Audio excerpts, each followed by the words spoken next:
ኢራን አዲስ ሃይማኖታዊና ጠቅላላ መሪዋን ሙሽታይብ ካሚኒን ወደ ኃላፊነት አምጥታለች፣ ኃላፊነቱን ሰጥታለች።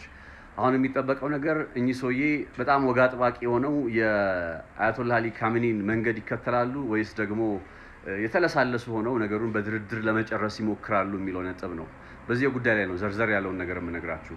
ከዛ በፊት ግን ይህንን መረጃ ለብዙዎች ሊደርስ ኮፒ ሊንክ አድርጉት፣ ሼር አድርጉት። መረጃው ለብዙዎች በደረሰ ቁጥር ደግሞ በዛው ልክም የጀመርነውን ቻሌንጅም ስለምናሳካ ማለት ነው። ስለዚህ ሼር አድርጉት፣ ኮፒ ሊንክ አድርጉት ደጋግማችሁ። በተለይ ከሆኑ ቀናት ወዲህ በጣም የእይታው ጉዳይ በጣም ተመቷልና እኔም ተመቷል ለማለት በቃው። ኮፒ ሊንክ እያደረጋችሁ መረጃው ለብዙዎች እንዲደርስ አሁንም አብራችሁ ከጎኔ እንድትሆኑ በአክብሮት ጠይቃችኋለሁ። ስለ ሙሽታይብ ካሚኒ ላንሳላችሁ። ሙሽታይብ ካሚኒ 56 ዓመታቸው ነው። በኢራን ፖለቲካ ውስጥ ስማቸው የማይታወቅ ማለት ስማቸው ቢታወቅም እንኳን ያን ያክል ተጽዕኖ ያላቸው የማይመስሉ መንግስታዊ ስራ ኃላፊነት ላይ ከዚህ ቀደም ተሰማርተው የማያውቁ ወይም ኦፊስ ውስጥ ስራ ያልነበራቸው ሰው ይበልጡኑ በሃይማኖታዊ ጉዳዮች ላይ በጣም ትኩረት አድርገው ሲሰሩ የቆዩ ሰው ናቸው። ኮም እየተባለች የምትጠራው ቦታ ላይ እቺ ቦታ በጣም የኢራን ቴዎሎጂካዊ ወይም ሃይማኖታዊ አስተምሮት እምብርት የምትባል ከተማ ነችና በ30 ዓመታቸው ወደዛች ኮም ወደምትባለው ሃይማኖታዊ ማዕከል በመሄድ ትምህርት የቀሰሙ ከዛም ግን በጣም ብዙዎች ምናልባት እሳቸው የአያቶላ አሊ ካሚኒ ተተኪ ሊሆኑ ይችላሉ የሚል አይነት ሐሳብ ሲያነሱ ምንም አይነት እንደዚህ አይነት ፍላጎት የላቸውም የሚል ወሬ ነበር ሲወራ የነበረው በኢራን ውስጥ። ለምንድነው ያው የዳይናስቲያዊ እንደሆነ አሁን ከአባት ወደ ልጅ እንደዚህ ሲወርድ ሲዋረድ የመጣ የመሆኑ ጉዳይ። ለምሳሌ ኢራናውያን ይህን አይነት አስተዳደር በ1979 ነው ያቆሙት እና የአያቶላ አሊ ካሚኒ ልጅ ወደ ስልጣን ይመጣል ከተባለ እንደዛው አይነት ስሜት እንዳይኖር የዳይናስቲ ጉዳይ ተመለሰ እንዳይባል በሚል ፍርሃት አያቶላህ ሙሽታይብ ካሚኒ ምንም አይነት እንግዲህ ወደ ፖለቲካዊ ኃላፊነት ላይ ወደ ሃይማኖታዊ መሪነቱ ላይ ጠቅላላ መሪነቱ ላይ የመምጣት ስሜትም ፍላጎትም የላቸውም ይባል ነበረ።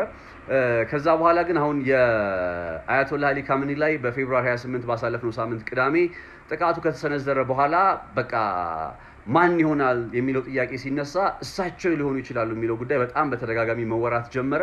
ከሚጠበቁት ነገሮች ውስጥ ምን አይነት በቀል እኒህ አያቶላ ይዘው ሊመጡ ይችላሉ የሚለው ጉዳይ ነው። ለምን ከተባለ አባቱን አያቶላ አሊ ካሚኒን አጥቷል፣ ሚስቱን አጥቷል፣ በተመሳሳይ ልጁም ጭምር በእስራኤልና አሜሪካ የአየር ላይ ጥቃት አማካኝነት ተገድለውበታል። እና ይህ ሰውዬ ወደ እንደዚህ አይነት የበቀል ስሜትን ይዞ ጠቅላላ መሪ ወይም ሃይማኖታዊ መሪ ሆኖ ኢራንን በቃ የኢራን ፈላጭ ቆራጭ ሆነው ሲመጡ ሊመጣ የሚችለው ነገር ጠንከር ይላል የሚል አይነት ስሜት በመደመጥ ላይ ይገኛል።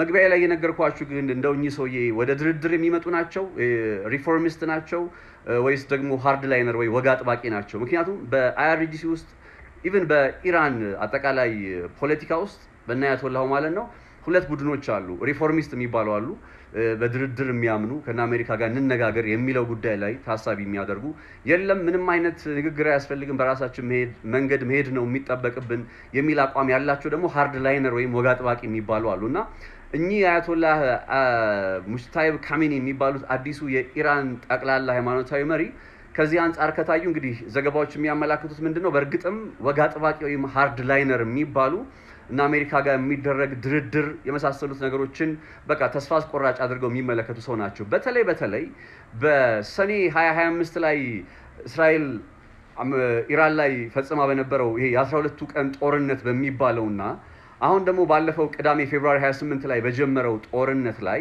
አንድ የጋራ መገለጫቸው ምንድነው? በሁለቱም ጦርነቶች ሲጀምሩ ኢራናውያኑ ለድርድር ኦማን ውስጥ ተቀምጠው ነበር። ስለዚህ ድርድር አለ ብለው ተስፋ እያደረጉ በእነ አሜሪካ የመከዳት ስሜት ስላላቸው አሁን ሃርድ ላይነር ወይም ወግ አጥባቂ የሆነ በድርድር የማያምን ሰው ሲመጣ ደግሞ በዛ ላይ እንዴት የኢራናውያኑ ወይም የአያቶላህ አስተዳደር አቋም ሊጠነክር እንደሚችል አስቡትና ዲስካሌት ያደርጋል ወይስ እንደው ነገሩን ያባብሰዋል የሚለው ነገር አሁን በጣም የሚጠበቀው ነገር ነው። በዚህ ሁሉ መካከል ሌላው መካድ የሌለበት ነገር እስራኤልም አሜሪካም ማንም ይምጣ ማንም እርምጃ እንወስዳለን ብለዋል። ለምን ያክል ጊዜ እንግዲህ በስልጣን ላይ ይቆያል የሚለው ጉዳይም ሌላ ተጠባቂ ነገር ነው። ከዚህ ቀደም በነበሩ ልምዶች እስራኤል እና አሜሪካ በቃ ተከታታይ ጥቃቶችን መሪዎችን ያነጣጠሩ ጥቃቶችን ሲፈጽሙ ስለነበረ አሁን አዲስ የመጣው ሃይማኖታዊ መሪ አያቶላ ሙሽታይብ ካሚኒ ለምን ያክል ጊዜያት ደግሞ በስልጣኑ ላይ ይቆያል የሚለው ጉዳይም ሌላው ተጠባቂ ነው። እናንተ ምን ተሰማችሁ? ስለ አዲሱ የኢራን ጠቅላላ ሃይማኖታዊ መሪ ሙጅተባ ካሚኒ ሐሳባችሁን ወይም እኔ ያላወቅኳቸው መረጃዎች ደግሞ እናንተ ጋር ካሉ እነሱን ጨምሮ በኮሜንት ላይ አሳውቁኝ። ይሄ መረጃ ለብዙዎች እንዲደርስ ኮፒ ሊንክ አድርጉት፣ ሼር አድርጉት። በጣም አመሰግናለሁ።